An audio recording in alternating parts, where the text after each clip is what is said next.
আসসালামু আলাইকুম মিস। ওয়ালাইকুম আসসালাম।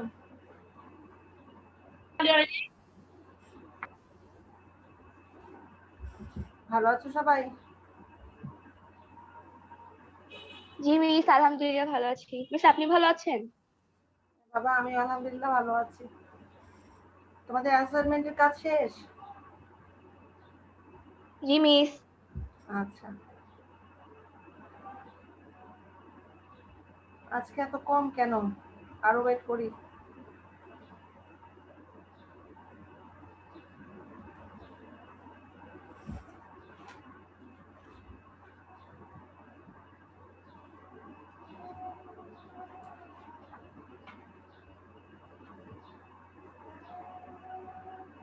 মিস আমার একটা কোয়েশ্চেন ছিল।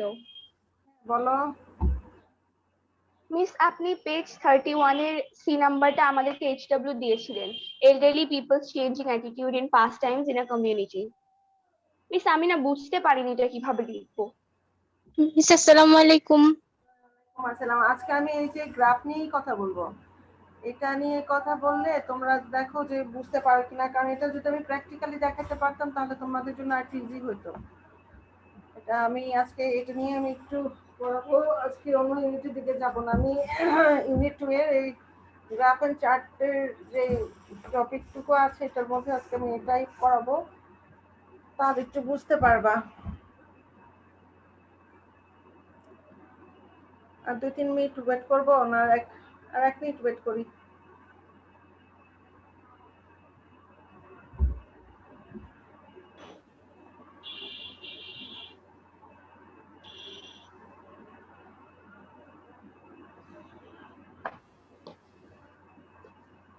তোমরা কি সিলেবাস পেয়েছিলে?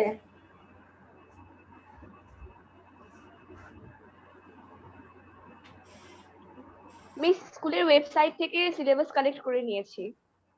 আচ্ছা, ওখানে তোমাদের কি গ্রাফস এবং চার্টের ইসে দেওয়া আছে না? পাওয়ার তো কথা।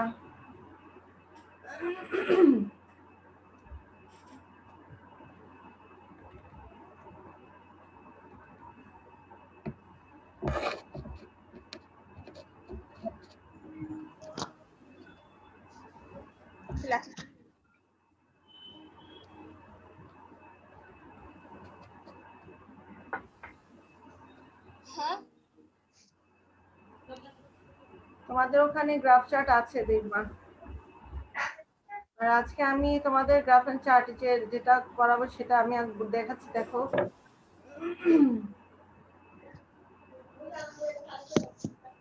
এখানে তোমাদের এই যে এই গ্রাফ চার্ট গুলো থাকার কথা। দুটো সেমিস্টার মিলিয়ে 13টা গ্রাফ এন্ড চার্টের লিস্ট দেওয়া আছে।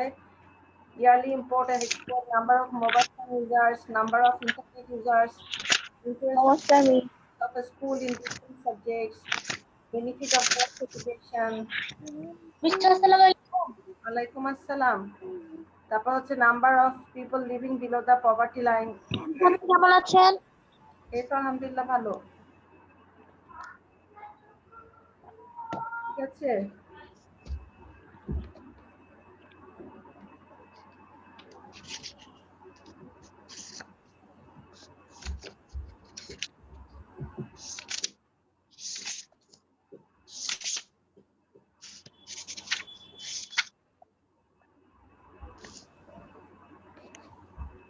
আসসালামু আলাইকুম মিস। ওয়ালাইকুম আসসালাম। আচ্ছা, আমি একটু অপেক্ষাই করি।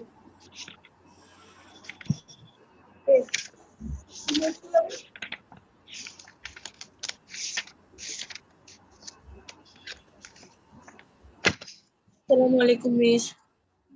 ওয়ালাইকুম আসসালাম। আচ্ছা, এখন এখানে দেখো একটা জিনিস। এখানে যে 13টা গ্রাফ এন্ড চার্ট আছে, এগুলো একটু পড়লে বুঝতে পারবা মানে কি ধরনের আসলে গ্রাফ এন্ড চার্ট এখানে ইউজ করা হয়। এখানে পাই চার্টের মাধ্যমেও কিছু দেখানো হয়, আবার বার চার্টের মাধ্যমেও কিছু দেখানো হয়। ঠিক আছে, যে পাই চার্ট তোমাদের বই দেওয়া নাই, এই যে বার চার্ট বা কলাম যেটা আছে ওইটা তোমাদের যে পাস টাইমের এটাতে আছে, এরকম লম্বা যেটা তোমাদের ভার্টিক্যাল কলামসে থাকে সেটা। এখন এখানে খেয়াল করে দেখো একটু, number of mobile phone users, number of internet users, তারপর হচ্ছে number of people living below the poverty line, তারপর হচ্ছে লিটারেসি রেট অফ বাংলাদেশ।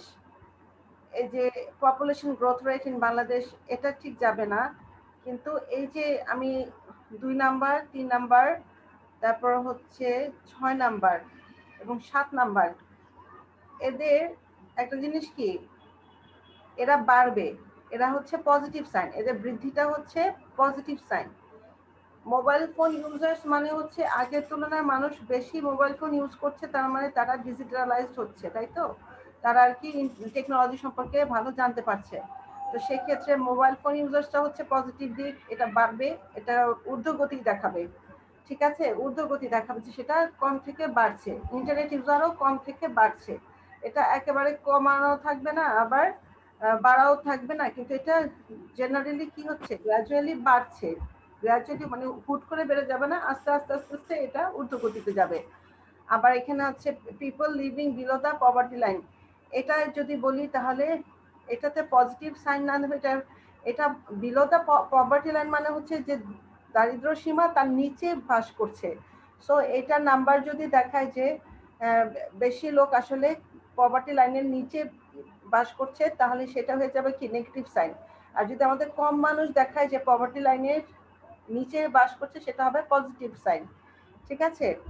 তার মানে কি হচ্ছে দেখো, লিটারেসি রেট, যদি আমি লিটারেসি রেটকে দেখাই যেখানে আস্তে আস্তে 20% থেকে একেবারে 70% গেল লিটারেসি রেট, মানে হলো আগে ছিল 20%, পরে গেল 70%, তার মানে কি হলো 70% মানুষ এখানে সাক্ষরতা লাভ করলো, তার মানে এটা একটা পজিটিভ সাইন।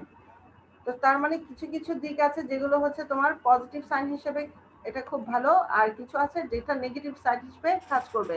নেগেটিভ কোনটা, যেমন এই যে পপুলেশন গ্রোথ, এখন যদি পপুলেশন গ্রোথকে তুমি বাড়ায় দাও, তাহলে এটা কি হয়ে যাবে, নেগেটিভ সাইড হয়ে যাবে না। একটা দেশের জনসংখ্যা যদি বেড়ে যায়, মানুষ যদি সচেতন না থাকে, তাহলে এখানে মানুষের কি, এখানে মানুষকে মানে নেগেটিভ সাইড ওয়েতে যে সরকারের এখানে ব্যর্থতা, এইগুলো প্রকাশ পাবে।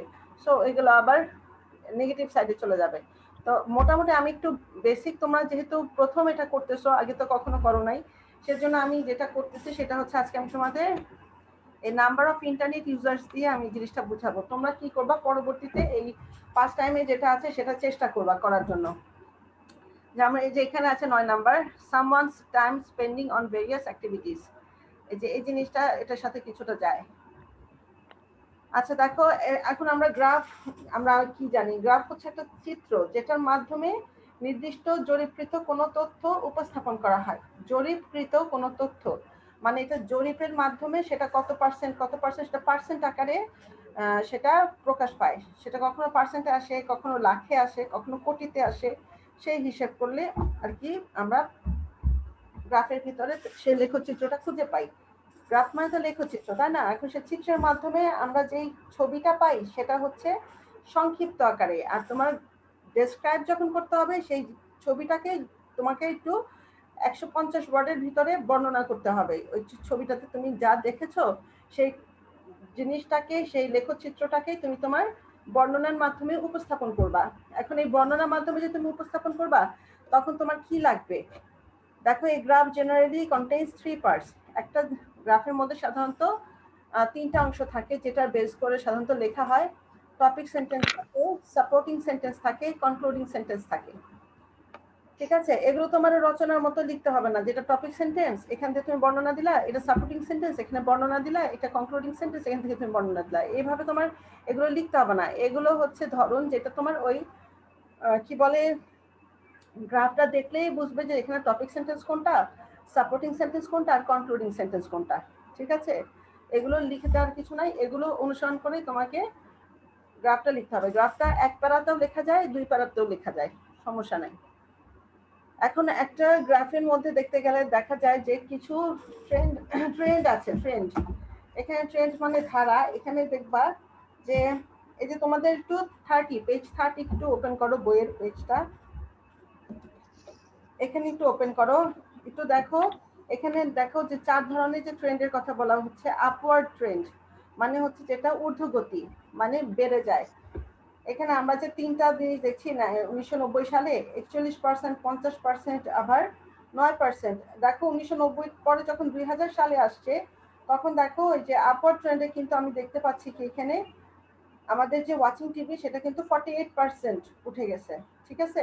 আবার আমাদের এই যে আপওয়ার্ড ট্রেন্ড এটা হচ্ছে ইনক্রিজ, এটা হচ্ছে ইনক্রিজ। আবার আমাদের দেখো 2010-এ যখন গেছে তখন কিন্তু আবার আপওয়ার্ড ট্রেন্ড দেখতে পাচ্ছি সেই টেলিভিশনেরই, সেটা হচ্ছে 52%। তার মানে হচ্ছে একটা চার্টের মধ্যে যদি আমরা কোনো কিছুর ঊর্ধ্বগতি দেখি অর্থাৎ বৃদ্ধি পাই, সেটাকে তোমরা কি ধরনের ভাষা দিয়ে প্রকাশ করবা? সেটা তোমরা ইনক্রিজ টু অথবা রোজ অথবা ওয়েন্ট আপ টু অথবা শর্ট আপ টু, অর্থাৎ এই ধরনের ওয়ার্ড ইউজ করে করে তোমাকে ওই জিনিসটা ওই শব্দটা দিয়ে বোঝাবা যে হ্যাঁ এটা বৃদ্ধি পেয়েছে, এটা হচ্ছে ঊর্ধ্বমুখী, মানে এটা বৃদ্ধি পাওয়া।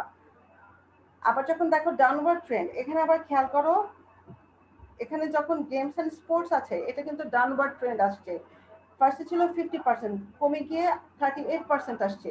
অর্থাৎ তখন যখন এটা কমে যাচ্ছে তখন ওয়ার্ডটা আমরা কি বলবো? ডিক্রিজ টু, ফেল টু অথবা ওয়েন্ট ডাউন টু, মানে হচ্ছে এগুলো হচ্ছে কমার, এবং এটা সবই পাস্ট টেন্সে। উপরেরটাও কিন্তু পাস্ট টেন্সে, এখানে কিন্তু কোনো প্রেজেন্ট ফর্ম ইউজ করা হয় নাই। আমরা প্রেজেন্ট ফর্মও ইউজ করব, সেটা বর্ণনার খাতিরে আমরা করতে পারি, কিন্তু অতীতের লেখচিত্র যদি আমি উপস্থাপন করতে চাই তখন কিন্তু ম্যাক্সিমামই আমাদের কি আসবে? পাস্ট টেন্সে আসবে, বর্ণনাটা পাস্ট টেন্সে আসবে, ঠিক আছে। আচ্ছা, এখানে আছে স্ট্যাবিলিটি। স্ট্যাবিলিটি মানে কি? ওঠেও না নামেও না, একই রকম থাকে, রিমেইন্ড স্টেবল অ্যাট। মানে এটা যদি বলি, যদি এখন দেখো 1990 সালে যদি 50% গেমস এন্ড স্পোর্টস থাকতো, 2000-এও যদি এটা 50% থেকে কি হলো 38-এ চলে গেল। আবার দেখো 2010-এ এই একেবারে নেমে গেছে কত? 25%। কিন্তু এটা যদি 25% না হয়ে আবার যদি 40% হতো তাহলে কি হতো? একবার উঠলো, একবার নামলো, আরেকবার উঠলো, মানে এরকম। না সরি, এটা হলো ফ্লাকচুয়েশন। আর স্টেবিলিটি হচ্ছে সমান। আমি যেটা বলছি রিমেইন স্টিল, মানে একই রকম যেটা থাকবে সেটা হলো স্থির থাকবে। আমি যেটা বলছি সেটা হলো 4 নাম্বারটা। আর হচ্ছে যেটা রিমেইন স্টেবল হচ্ছে যে তোমার একই রকম থাকা, 50%, 50%, 50%, এরকম, মানে চেঞ্জ না হওয়া। যেটা চেঞ্জ না হওয়া সেটা হচ্ছে বিভিন্ন সালে যদি পার্সেন্টেজ চেঞ্জ না হয় তাহলে সেটা হবে remain stable at, remain unchanged at, remain steady at. এই ধরনের শব্দ দিয়ে ওটা দিয়ে প্রকাশ করা যায়। আর ফ্লাকচুয়েশন যেটা আমি বললাম ওঠানামা, ওঠানামা করা, প্রথমে 50, তারপরে 38, তারপরে 40, মানে এরকম প্রথমে উঠলো তারপর নামলো, তারপর উঠলো তারপর নামলো, মানে হচ্ছে জিগজ্যাগ গতিতে যাওয়া। ফ্লাকচুয়েশন, ফ্লাকচুয়েটেড, তখন সেটাকে আমরা বলি ফ্লাকচুয়েটেড। আমি যে তোমাদের যে 30 নম্বর পৃষ্ঠা থেকে বের করেছো তোমরা, জি মিস।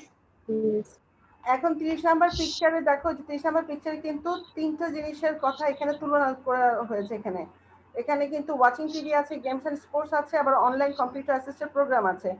এটা আবার 10 বছর গ্যাপ দিয়ে আমাদের 3টা সালের উপরে বর্ণনা করতে বলা হয়েছে, ঠিক আছে। এখন এর মধ্যে আমি বললাম যে আপওয়ার্ড ট্রেন্ড আছে, মানে বেড়েছে হলো আমাদের টিভি দেখার প্রোগ্রামটা, হলো আমাদের গেমস খেলার ইয়াটা, সেটা হচ্ছে ডিক্রিজ হয়ে গেল। এখন আমাদের কিন্তু স্ট্যাবিলিটি নাই, আমাদের এখানে কিন্তু কোনো স্ট্যাবিলিটি নাই, মানে এখানে কোনো কিছু একই রকম নাই। এখানে কিন্তু সবই যেটা বাড়ার সেটা বাড়ছে এবং যেটা কমার সেটা কমছে। এবং আমরা 9% লাস্টে যেটা অনলাইনে দেখলাম সেটা দেখো, সেটা কিন্তু আবার ঊর্ধ্বমুখী হচ্ছে, অর্থাৎ সেটা কিন্তু আবার এক সময় কম ছিল, কম থেকে কি হয়ে গিয়েছে? বেড়ে গিয়েছে 14%, এবং তারপর আবার কি হলো? তারপর আরো বেড়ে গিয়ে সেটা 23% হয়েছে, এরকম আবার ঊর্ধ্বমুখী উঠছে, ঠিক আছে। এখন এখানে আবার লেখা আছে কি দেখো, changes can be described using some adverbs. এখন কিছু অ্যাডভার্বের মাধ্যমে তুমি এই চেঞ্জগুলোকে বর্ণনা করতে পারো, যেমন ড্রামাটিক্যালি, গ্র্যাজুয়ালি, সাডেনলি, স্লাইটলি। এখন ড্রামাটিক্যালি কোন সময় লিখবা? ধরো হঠাৎ করে কোনো কিছু হুট করে বেড়ে গেল বা হুট করে কমে গেল, মানে নাটকীয় ভাবে জিনিসটা কি হলো? হঠাৎ করে বেড়ে গেছে, হঠাৎ করে কমে গেছে, এরকম। আবার যে সাডেনলি, যেরকম সাডেনলি হঠাৎ করে বেড়ে যাওয়া। আর ড্রামাটিক্যালি হচ্ছে নাটকীয়, মানে এটা অতিরিক্ত ইনক্রিজ হলে বা অতিরিক্ত ডিক্রিজ হলে আমরা কিন্তু এই জিনিসটা আমরা তখন বিস্ময় প্রকাশ করি আর কি বলবো, যেটা ড্রামাটিক্যালি এত চেঞ্জ হয়েছে, ড্রামাটিক্যালি এতটা ইনক্রিজ হয়েছে, ড্রামাটিক্যালি এতটা ডিক্রিজ হয়েছে। আবার যদি গ্র্যাজুয়ালি বলি তাহলে কিন্তু কি হবে? আস্তে আস্তে হয়ে গেছে, হঠাৎ করে এটা হয় নাই, ধীরে ধীরে। হয়তোবা প্রথমে 20% ছিল, তারপর 25% হলো, তারপর 30% হলো, এরকম গ্র্যাজুয়ালি ধীরে ধীরে ধীরে ধীরে বাড়ছে। এবং গ্র্যাজুয়ালির মতো, এই গ্র্যাজুয়ালি মানে কি, ক্রমান্বয়ে, গ্র্যাজুয়ালি মানে হচ্ছে কিন্তু ক্রমান্বয়ে, আবার স্লাইটলি কিন্তু দেখো আস্তে আস্তে, স্লাইটলি কিন্তু আস্তে আস্তে, যেটা ধীরে ধীরে। তো গ্র্যাজুয়ালি যদি ক্রমান্বয়ে হয়, স্লাইটলিও কিন্তু এরকম সেন্সেই তুমি দিতে পারবা। কিন্তু ড্রামাটিক্যালি যে ধরনের চেঞ্জ, সেটা কিন্তু তুমি স্লাইটলি দিয়ে বুঝাইতে পারবা না। তোমার যেটা হঠাৎ করে বেড়ে গেছে, তোমার যদি 20%টা হঠাৎ করে 40 আপ হয়ে গেছে, অর্থাৎ ডাবল হয়ে গেছে, সেটা কিন্তু তুমি স্লাইটলি দিতে পারবা না। মানে এটা একটু করে চেঞ্জ হয় না, এটা অনেক বেশি চেঞ্জ হয়েছে। সেজন্য কিন্তু তখন তোমার এই অ্যাডভার্বটা ইউজ করতে হবে ড্রামাটিক্যালি। তখন কিন্তু তোমার ওই স্লাইটলি দিলে কাজ হবে না। ঠিক আছে, আমি কি বুঝাতে পারতেছি? আচ্ছা, তোমরা আরেকটু বুঝবা, সমস্যা নাই, এই ওয়ার্ডগুলো আরেকটু বুঝবা, আমি বলতেছি। দেখো, যদি টপে যায় তাহলে কি হবে? রিচড ইটস হাইয়েস্ট লেভেল, সবচাইতে মানে চূড়ান্ত অবস্থায় আছে যখন টপে থাকে, বেশিতে থাকে তখন। আর যখন নিচে থাকে, অর্থাৎ লোয়েস্ট থাকে, বটমে থাকে, তখন হয় রিচড ইটস লোয়েস্ট লেভেল, তখন এটা বোঝা যায় যে সবচাইতে কম লেভেলে আছে। এখন আমরা যে কাজটা করব, steps of describing graph and chart, মানে কি স্টেপগুলো ফলো করবা, কোন স্টেপগুলো ফলো করতে হয়। একটা গ্রাফ বা চার্ট যদি তুমি ডেসক্রাইব করতে চাও, তোমাকে কিছু স্টেপ ফলো করতে হবে। আমি দেখো এখানে একটা কোশ্চেন লিখেছি, কোশ্চেনটা এরকমই থাকে, এই ধরনেরই কোশ্চেন থাকে। The graph below shows the number of people using the internet from the year 2013 to 2017 in Bangladesh.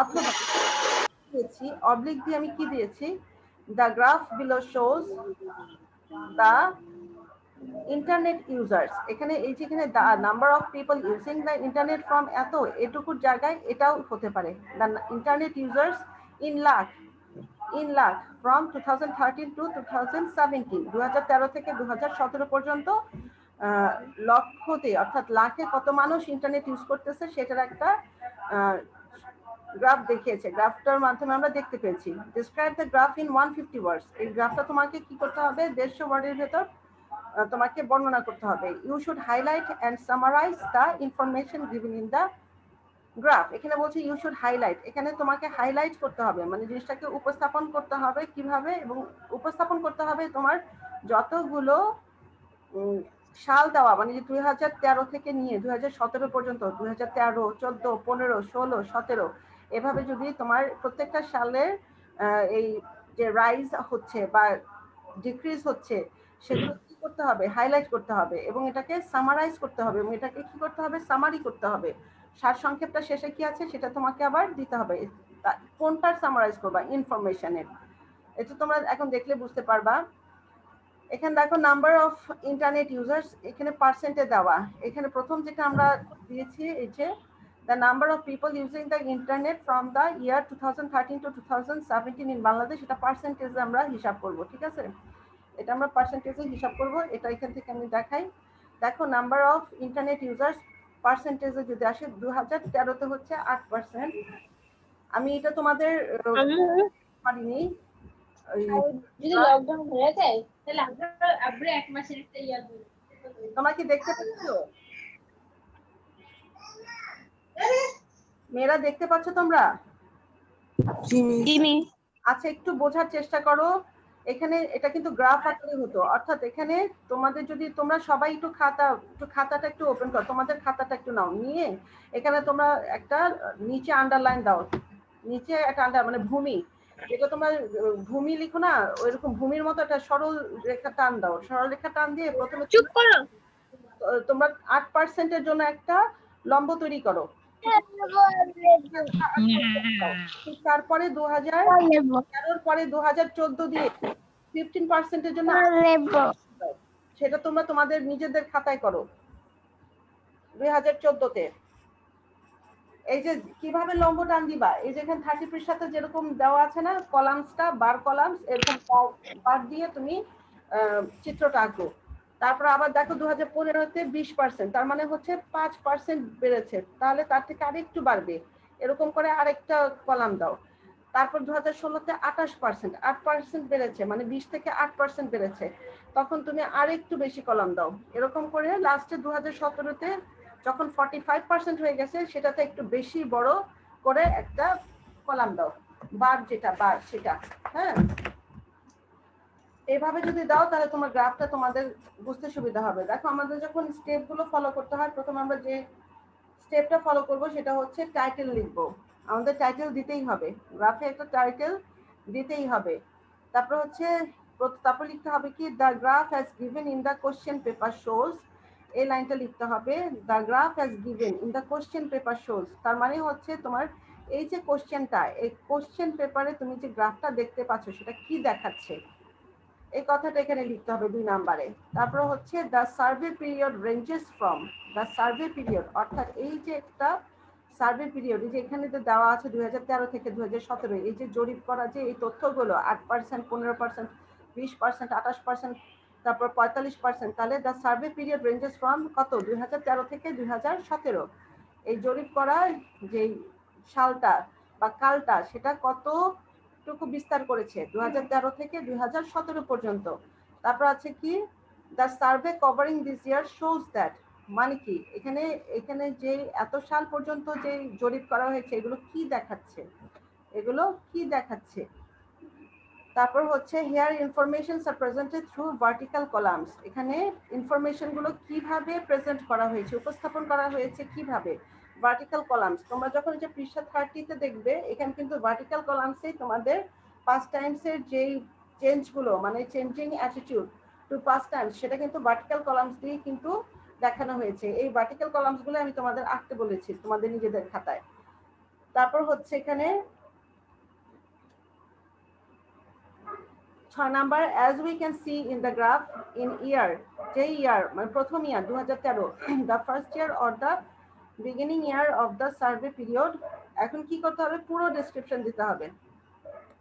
পুরো ডেসক্রিপশন কি করতে হবে, যে বিগিনিং ইয়ার হচ্ছে 2013 থেকে নিয়ে 2017 পর্যন্ত যা ঊর্ধ্বগতি সেটা তোমাদের কি করতে হবে, বর্ণনা দিতে হবে।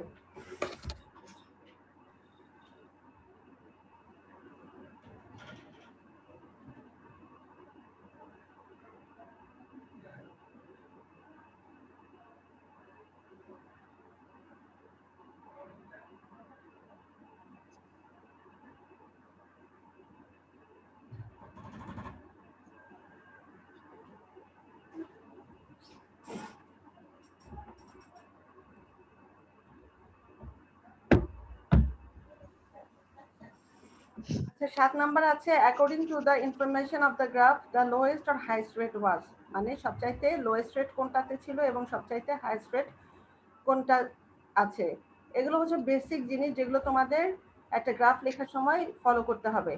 তারপর আছে ক্রিটিক্যাল, তারপর হচ্ছে কি critical analysis of the information presented in the graph shows that. এখন ক্রিটিক্যাল অ্যানালাইসিস, এই যে তুমি এতক্ষণ ধরে এই যে 2013 থেকে 2017 পর্যন্ত যা বর্ণনা করেছো সেইখান থেকে বিশ্লেষণ করলে তুমি কি পাও, অ্যানালাইসিসের মাধ্যমে যে ফলটা পাও সে ফলটা লিখতে হবে। এবং শেষে কি লিখতে হবে, so to summarise the graph we can say that, যেহেতু আমাদের আগেই বলছে যে সামারাইজ দ্য ইনফরমেশন, এখানে আমরা এখানে বলছি কি যে summarise the information given in the graph, তাহলে আমরা সব শেষে লিখতে পারবো কি, so to summarise the graph we can say that, যে সারমর্ম করলে বা সারসংক্ষেপ করলে আমরা যা বলতে পারি সেটা কি এরকম। তো আমি একটি উত্তর লিখেছি, একটু দেখো।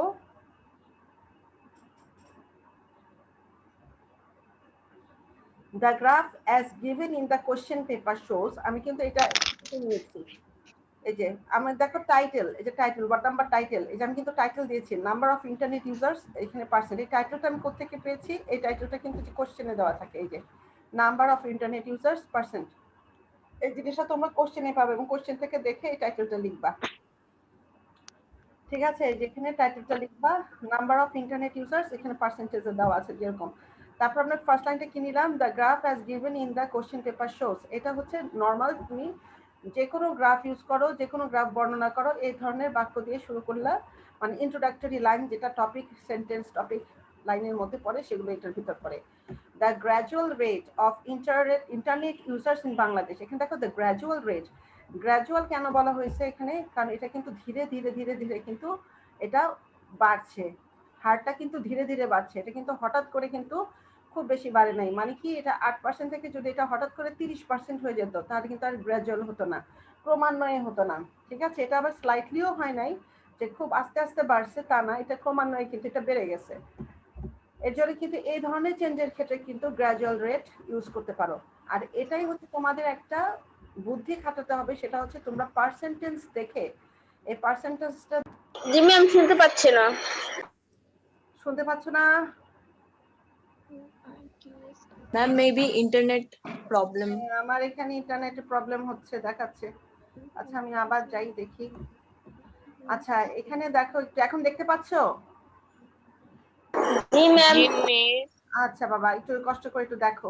এখানে আছে কি, the survey period ranges from 2013 to 2017। এই যে আমাদের যে সেকেন্ড লাইন আমি এখানে দিয়েছি, দেখো the survey period ranges from কত থেকে ছিল, 2013 থেকে 2017। তার মানে কি হবে তোমাদের, আমি আগে বলেছি তোমরা যখন জ্যামিতি করো, যে জ্যামিতি বর্ণনা করো, ওখানে উপপাদ্য সম্পাদ্য যেটাই থাকে বর্ণনা করো, সেটা কি করতে হয়, একেবারে প্রথমে হেডলাইন দিয়ে কথা বলে তারপর তুমি সেটা বিশ্লেষণ করো না, জ্যামিতিটা কিভাবে কি হলো জি মিস, এটা করি।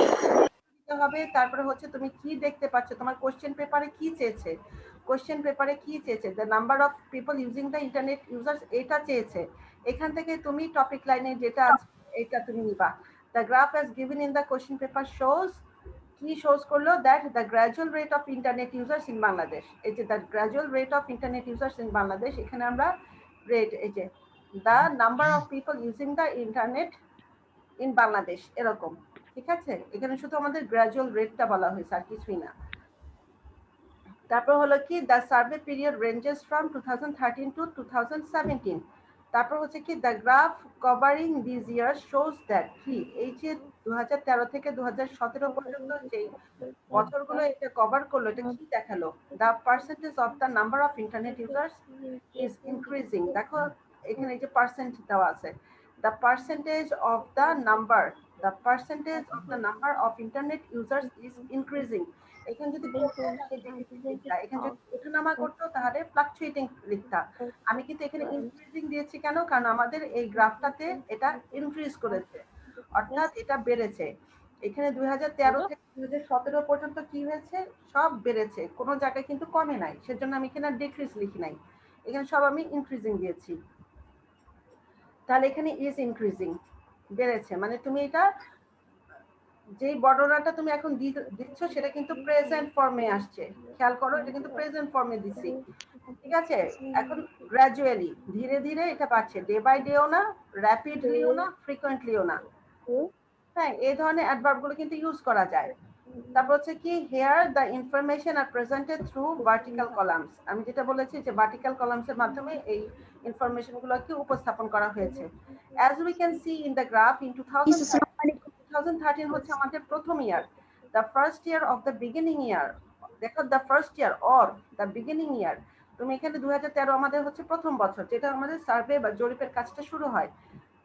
ইন 2013টা কি হচ্ছে আমাদের প্রথম বছর অথবা শুরুর বছর, the beginning year of the survey period, the number of internet users was 8%। তাহলে দেখো এই যে 8% লেখাটা, তাহলে in 2013 the beginning year the internet user was কত, এখানে কিন্তু ওয়াজ চলে আসে, the number of internet users was 8%। এখন কিন্তু আমি বর্ণনাটা দিচ্ছি কিন্তু সব পাস্ট টেন্সে, খেয়াল করবা। তারপর আছে কি, and in the next year in 2014, next year যখন বলা হয়েছে তার মানে 2013 পরের যেই পরের বছর সেটা 2014 কে বোঝানো হয়েছে। ইট রোজ টু, এটা বেড়ে গিয়েছে, বা ইনক্রিজ টু, এটা বেড়ে গিয়েছিল কততে, 15%। The increasing trend is noticeable, দেখো the increasing trend is noticeable in the next 2 years, মানে হচ্ছে এখানে যে বাড়ছে, সে বাড়ার যে লক্ষণটা, সে বা ধারাটা, সেটা আমরা পরের 2 বছরেও দেখতে পাই। এটা উল্লেখ্যভাবে দেখা যাচ্ছে যে এটা পরের 2টা বছরও বাড়ছে। In 2015 and 2016 the number of internet users was respectively rose to, respectively মানে হচ্ছে এখানে যথাক্রমে বাড়ছে কততে, 2015 তে পাচ্ছি 20% এবং 2016 তে পাচ্ছি 28%। ঠিক আছে, এগুলো কিন্তু সুন্দর করে তোমরা আবার কিভাবেও লিখতে পারো জানো, যে 20% and then 28% মানে হচ্ছে it rose almost 8%, it rose almost 8%, মানে 20 থেকে 28কে যদি তুমি 28 থেকে 20কে বাদ দাও তাহলে 8% বাড়লো না। এভাবেও তোমরা লিখতে পারবা, এভাবে যতটা সুন্দর করে তুমি বিশ্লেষণ করবা জিনিসটা আরো সুন্দর হবে। At last in 2017 it shot up to 45%। দেখো 28% থেকে এটা কতটা বৃদ্ধি পেয়েছে, যার কারণে কিন্তু আমি এখানে শট আপ দিয়েছি। এখন এটা যদি আমি এখানে ড্রামাটিক্যালিও লিখি এটা কিন্তু সুন্দর হবে। At last in 2017 it dramatically shot up to 45%। তাহলে এখানে কি আমি শট আপ ড্রামাটিক্যালি লিখবো? জি মিস। এখানে কিন্তু ড্রামাটিক্যালি দেখো, এখানে কিন্তু হঠাৎ করে হু করে কিন্তু জিনিসটা বেড়ে গেছে। এখন যদি আমি ড্রামাটিক্যালি দেই তাহলে at last in 2017 it dramatically shot up to 45%।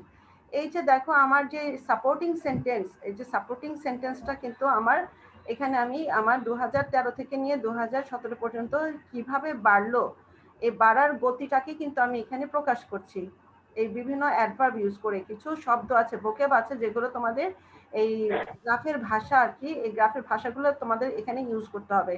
এখানে দেখো একটা জিনিস, এখানে যে বলা হয়েছে এই যে 8 থেকে 15%, তার মানে তুমি যদি 15 থেকে 8 বাদ দাও তাহলে কত হলো? 7%। তুমি এভাবে বলতে পারো যে next year, that means in 2014 almost 7% increased and that is 15%, and that is what 15%। তার মানে হচ্ছে যখন এখানে 8 এর সাথে 7 যোগ করবে তখন কিন্তু 15% হয়ে গেল। এভাবে ভেঙে ভেঙেও তোমরা বলতে পারো। এভাবে যতটাই তোমরা বিশ্লেষণ করবে, আর একটা জিনিস দেখবা, সাল যত বেশি হবে তোমাদের আর কি বর্ণনাটা তত বেশি হবে।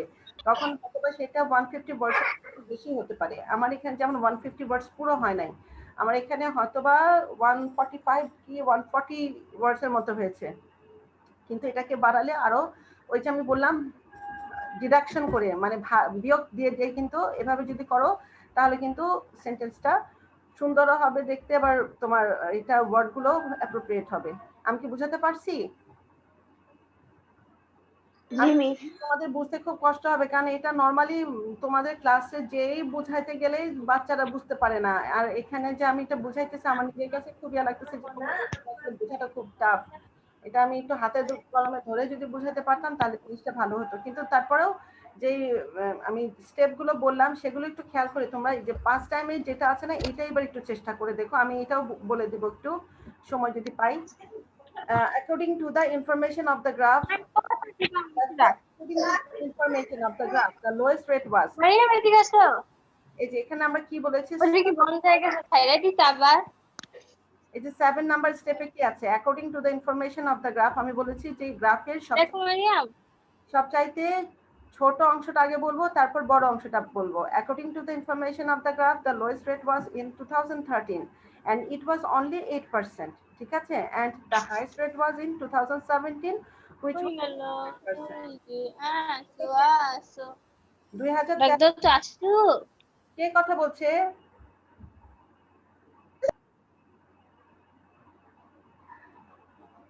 এটা কিন্তু যথেষ্ট ক্রিটিক্যাল একটা টপিক। তোমরা যদি এটা ঠিক মতো না বুঝো তাহলে কিন্তু ভবিষ্যতে তোমরা এই যে 9 থেকে যে গ্রাফ শুরু হলো ইন্টার পর্যন্ত যে কিন্তু ধরা খাবা।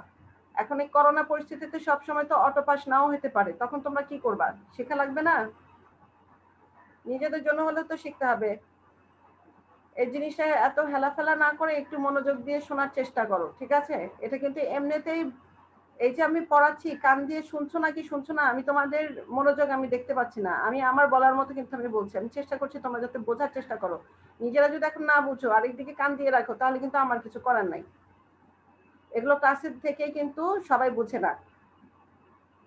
আমি যতটা আমি দেখেছি তোমরা সামারি, তোমাদের যে 7 এ সামারি পড়ার পর 8 এ সামারি বাদ দিয়ে দিছিল, সেই সামারি তোমরা বুঝো না। এখন 9 এ উঠে যখন তোমরা আবার সামারিটা পড়তেছো তখন তোমরা আবার সামারি সবকিছু আবার ভুলে গেছো। সামারিটা তোমরা লিখবা কিভাবে? আমি তো সামারি নিয়ে এখন কথাই বলিনি, টপিক তো খালি টেক্সট পড়াচ্ছি, তো সামারি তো ভুলে গেছো। তো এই জিনিসগুলো তো সামারি তো তাও আগে করছো, 7 এ থাকতেও সামারি করছো, 8 এ যা সামারি করো নাই, তো 9 এ যে এখন আবার সামারি করবা তখন আবার 7 এ যা করছিলে সব ভুলে গেছো। এখন এই যে 9 এ শুরু হয়েছে গ্রাফ, এটা যদি একটু ঠিক মতো না বুঝো তো নেক্সট যে আবার কি করবা সেটা আর কিছু। যদি মুখস্থ বিদ্যা দিয়ে সব হতো তাহলে জ্যামিতি সবাই মুখস্থ করে করে খালি বর্ণনা করতা। এটা বুঝে, যারা বোঝার মতো বুঝে, অঙ্ক কিন্তু মুখস্থ বিদ্যা না, অঙ্ক কিন্তু বোঝার বিদ্যা, এবং ইংলিশও তাই। তুমি বুঝে যতটা বর্ণনা করবা সেটা বেশি ইফেক্টিভ মুখস্থ করা চাইতে। এতে তোমার তো মুখস্থ কিছু লাগে না, সিম্পল কয়েকটা জিনিস মুখস্থ রাখলে নিজের ভাষাতেই তোমরা স্টোরি রাইটিং মুখস্থ করো, শুধু শুধু গল্পটা নিজেরা সুন্দর করে পড়ে নিয়ে নিজের ভাষাতেই সুন্দর করে লেখা যায়, কিন্তু না তোমরা মুখস্থ করো। তো এত মুখস্থ বিদ্যা দিয়ে কিন্তু সবকিছু চলে না। এখন যেটা বলছে একটু কষ্ট করে একটু মনোযোগ দিয়ে একটু শোনার চেষ্টা করার সময় আমাদের হাতে বেশি নাই।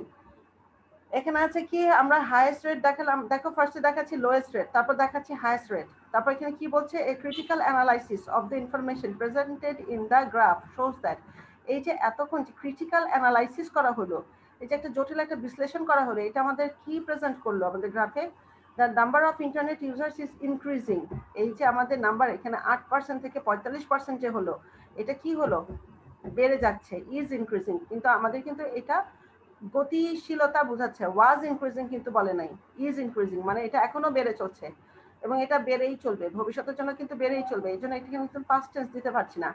So to summarise the graph we can say that, তো সারসংক্ষেপে আমরা কি বলতে পারি, the increasing tendency of internet users is a positive sign, মানে এই যে আমরা ইনক্রিজিং এই যে বেড়ে যাচ্ছে, এই যে 8 থেকে 45% বাড়ছে, এটা একটা পজিটিভ সাইন। সাপোজ এখানে যদি লিটারেসি রেট যদি এখানে 45% থেকে 8% আসতো, লিটারেসি রেট বুঝো তো, সাক্ষরতার হার, যদি মানুষজন লেখাপড়া আগে ছিল 45%, এখন আর লেখাপড়া করে না, স্কুল কলেজে আর যায় না, সবাই স্কুল কলেজে যাবে কি, লেখাপড়া শুরু করবেই যে সেটার স্কুলিং পর্যায়টাই যে শুরু হয়েছিল ধরো 45-এ, আর এখন আর যাচ্ছে না, সেটা নেমে নেমে আস্তে আস্তে 8% আসলো, তো সেটা কি পজিটিভ সাইন হবে না নেগেটিভ সাইন হবে? Negative. Negative sign. Negative side. হ্যাঁ, তো যেটা আমার কম থেকে বাড়ছে সেটা কোন সাইডে পজিটিভ হবে আর কোনটা নেগেটিভ হবে সেটা তোমাদের বুঝে দিয়ে করতে হবে। এখন এটার ক্ষেত্রে যদি তুমি বলো নেগেটিভ সাইন, তাহলে কিন্তু আর হবে না, কিন্তু লিটারেসি রেটের ক্ষেত্রে যদি সেটা তোমার বেশি থেকে কমে যায়, সেটা হবে নেগেটিভ সাইন। আমি কি বুঝাতে পারছি? এটার ক্ষেত্রেও যদি 45% থেকে 8%-এ চলে আসতো, তাহলে কিন্তু নেগেটিভ সাইনই হতো, কিন্তু আমরা দেখছি এটা কম থেকে বেশিতে বেড়ে গেছে, এর জন্য এটা কি হয়ে গেল, পজিটিভ সাইন হলো for Bangladesh, because it indicates that এটা কি দেখাচ্ছে, the country is going ahead keeping pace with the modern age, আধুনিক যুগের সাথে এটা তাল মিলিয়ে এটা কি করছে, এগিয়ে যাচ্ছে, তাহলে এটা একটা পজিটিভ সাইড। এভাবে তোমরা কি করতে পারো, জিনিসটা শেষ করতে পারো। এখন তোমাদের যে পাস্ট টাইমসের যে ব্যাপার আছে, তোমরা এই স্টেপগুলো ফলো করে, যে 3টা স্টেপ আছে এখানে, 3টা স্টেপ বলতে এখানে আছে তোমার দেখো ওয়াচিং টিভি আছে 32%, প্লেইং কার্ডস আছে এখানে 34%, তারপর আছে এখানে ড্রয়িং আছে, ড্রয়িং রুম চেয়ারস আছে এখানে 17% এবং আদার্স আছে 17%। এই 4টা জিনিসকে তোমরা কিন্তু এই ভাষাগুলো ইউজ করে কিন্তু করতে পারবে। এখানে 4টা জিনিসের বর্ণনা আসবে একই সালে, এবং ঠিক 10 বছর পরে এই 4টা জিনিসেরই আবার বর্ণনা, যেমন ইন 2000 it increased to, যেমন 32%, এখানে ইনক্রিজ টু কত হয়েছে 41%। দেন এগেইন আমরা কি দেখতে পাচ্ছি, playing cards also increase two 36%, and what happened to drawing room chairs, it decreased to 12%, and same is with the other activities, and that is যেটা 11%। এরকম করে তোমাদের কি করতে হবে, এই 3-4টাকে এরকম করে তোমাদের বিশ্লেষণ করতে হবে, ব্যাখ্যা করতে হবে। তোমরা কি বুঝতে পারছো আমার কথা?